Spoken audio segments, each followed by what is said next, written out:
Equations ఏవైతే ఉన్నాయో symbols plus minus divide by into what ever it is, ఇది replacement చేసుకుంటూ కూర్చోవాలి. సెకండ్ది సింబల్స్ జస్ట్ ఇన్సర్ట్ చేయడం అంతే, పెద్ద కష్టమేం లేదు దీనికి. బట్ ఇక్కడ చిన్న ప్రాబ్లం అయితే ఉంది. నువ్వు 4 ఆప్షన్ చెక్ చేసుకోవాలి, 4 చెక్ చేసుకోవాలి. దాని కూడా అంటే దీనికి షార్ట్ అంటే ఏది లేదు. ముందు చెప్తున్నా, మ్యాథమెటికల్ అనే వర్డ్ వచ్చినప్పుడు మ్యాక్సిమం షార్ట్ కట్స్ పనిచేయవు. కానీ అజంప్షన్ చేసుకోవచ్చు. ఎప్పుడు అజంప్షన్ చేసుకోవచ్చు అంటే, ఇప్పుడు ఎగ్జాంపుల్ 2/3 ఉంది. How it is possible? It is not divisible by, right? So ఈ 2/3 తిరగదు కాబట్టి ఫస్ట్ ఆప్షన్లో డివైడ్ అనేది ఇది మేబీ కుదరకపోయిండొచ్చు. వీ కెన్ థింక్ అంటే అజ్యూమ్ చేసుకోవాలి, వచ్చే ఛాన్స్ లేదు అని అజ్యూమ్ చేసుకుంటే వీ కెన్ హ్యాండిల్ ఇట్. లేదు ఇంకోది కూడా వేసుకోవచ్చు, ఇది దీన్ని.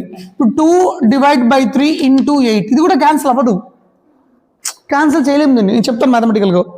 సో ఇట్లా క్యాన్సిల్ లేదు కాబట్టి చూస్తే అర్థమైపోతుంది, ఓకే ఇది పనిచేయదు. సో చూస్తున్న ఒక ఆప్షన్ ఎలిమినేటెడ్, అర్థమవుతుంది, చేస్తే అర్థమవుతుంది. ఇది ఇలా మోడల్ 2 ఉంది. కానీ కొన్ని ఎగ్జామ్స్ ఏం చేస్తున్నాడంటే, దీనిలో ఏం చేస్తాడంటే ఎగ్జాంపుల్ ఇప్పుడు ఇది ఉంది కదా, రఫ్గా చెప్తున్నాం.